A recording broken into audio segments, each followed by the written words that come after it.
let's look at Snapchat. So first off, read this disclaimer carefully. Then do your good deed of the day by liking and subscribing. So Snap, it's primarily a social media platform. And if we go here and look at the table, you can see that they're specifically in image video sharing, 121% from the low, 3% away from the highs. So we've seen a pretty good move. So this is the long-term chart for Snap Inc. It's definitively quite some distance away from the highs, but it's also simultaneously some distance away from the lows. Recently, it's been forming some time cycles. The time cycles do suggest that there's a declining phase. That's, we are sort of overdue that. Earnings are reporting here on the 6th of February, 2024. But based on like the recent history, there's good reason to think that this is one of those securities that sort of breeds and exhales. So it does have that dynamic. In this context, it means that we do expect the pullback on the dailies. You do see, if we draw it in, so where did the tool go? So let me then just draw this in, so you can see that this is where there's some pretty clear signs of exhaustion. We could, of course, get a breakout. It's possible. If we look at some of the news here, however, you see Morgan Stanley boost price target on Snap to 13 from 7. But that these improvements are more than priced in, and the stock is currently, $17.37. So as such, that's way above $13. So in that case, yes, there's reason to expect that there could be some pullback. Here's the RSI, also pretty high here on the weeklies along with the PPOs. On the dailies, we were extreme, not that far back. We have cooled down. If you look at the long-term trend for our RSI, after extreme readings, above 70, there's a strong tendency to revisit the lower region of RSI. So this is one of those momentum stocks that when the bulls are really behind it, it can go up a lot. But when the bulls leave, they can leave en masse as well. So let's just write Snap Inc. Just Snap. In this case, I would say bull X exhaustion. They're sort of just tired. We do see that they move a bit sideways. Maybe they attempt a bit of a breakout, but then again, the question is, okay, who is going to buy these very lofty shares? So technicals -6. We have seen some cool down on the RSI levels, but we still are just very, very, very high. When we go here, so based on the seasonality forecast over the last 5 years in green, there is reason to expect some pullback. On the table you here to the right, we do actually see that January is historically one of the stronger months for Snap. February is not too shabby either. The question, of course, is, in what kind of context should we expect more or less? Because as we saw in the chart, there's been a move in Snap. So let's go into my notes here. So we don't have that much seasonality data, but we do see in the table, especially that January can be bullish. Let's give it a 3. I would have given it a bit more if we had more data, and also if we weren't that high already. So the context, it certainly does matter. Then we look at the fundamentals. So looking here in blue at price book ratio, ever since this low here after the big fall. This is very high. We are actually at the same level where we saw exhaustion back here in December.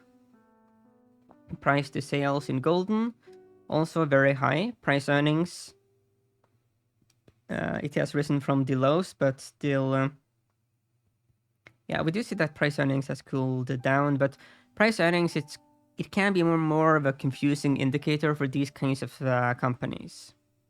And here is price to free cash flow.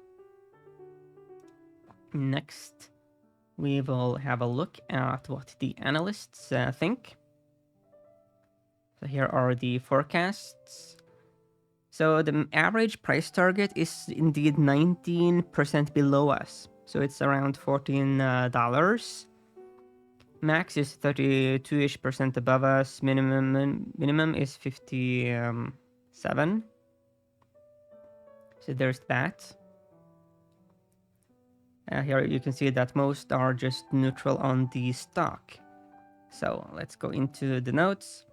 So I think that from a fundamental perspective, this stock definitively, it's pretty overvalued. So I will give a -8 here to the bears. It's just this stock really, it wouldn't hurt to have a bit of a cool down. Because even if the longer term prospect for the stock is good, that doesn't mean that all of the good stuff will happen like now. You know, it needs also some time to digest the events. Next, we will look at some relative performance. So we will look at Snap against... yeah, maybe we should just use the... No, let's do it like this. We take the SoCal, the social media ETF. And we will also look at it against... what should we take? Yeah, maybe we just do Meta. Meta platforms. We start here with the weeklies. Yeah, long term, there is a 26% positive correlation with S&P 500. Looking at the social media ETF, 95%. So definitively very strong correlation with Meta, 60%. Daily data points. Waiting a bit here for the data to load. So short term, 85% with S&P 500, 79% with social media ETF, 70% with Meta. So what happens with the social media ETF will definitively have an effect. Yeah, so you see that the chart really looks similar to Snap. So this is definitively very... I mean, it's not one-to-one, but close indeed. We also see some exhaustion here as well. Yeah. What about the seasonality? Yeah, the seasonality is actually quite a bit bearish here to the left into March. January can see some strength overall. February and March, though, are weak. So let's now compare Snap against SoCal. So Snap, then like that. So this is long term. We do see that Snapchat has recently outperformed the social media ETF. But we are at a very dangerous RSI level. So the move has been a bit excessive. On the daily data points, extreme overbought recently, cooling down a bit now. So this, it does corroborate a more bearish thesis. Looking at the table view, January could be a month of outperformance, but if you look at 2018 and 2022, when Snapchat really underperforms the ETF, it can be quite massive. So it comes back to this very potentially erratic and volatile nature of Snapchat. Okay. So relative performance, I think minus... I think -7 is in order in this case.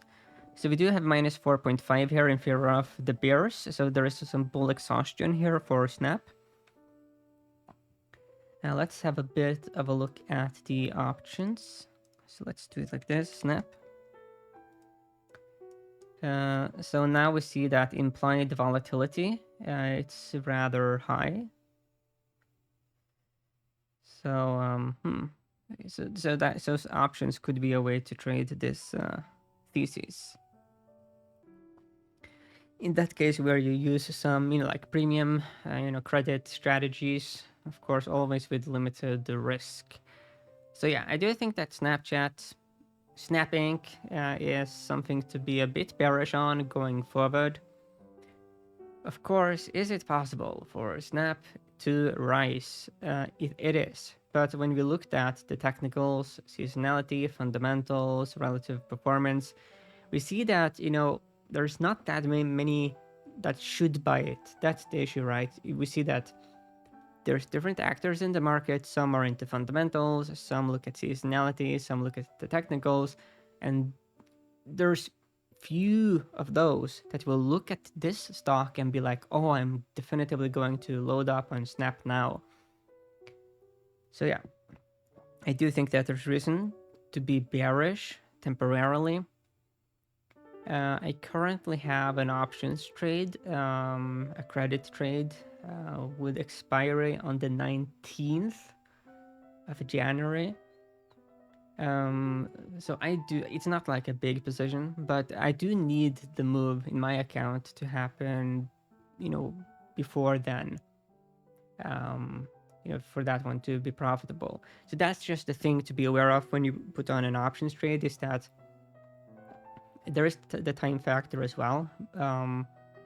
But if you enter the position, where if you have like a credit trade where you benefit from the time decay of options, then time will then work in your favor. So that's something to just be aware of as well. But yeah, more broadly, when it comes to the market, I do think that this is a time to be especially diversified. The big X factor this year will be artificial intelligence, which could be extremely disruptive for companies in all kinds of industries. So think about, sectors that could benefit, those who make stuff that any participant in the AI race would need.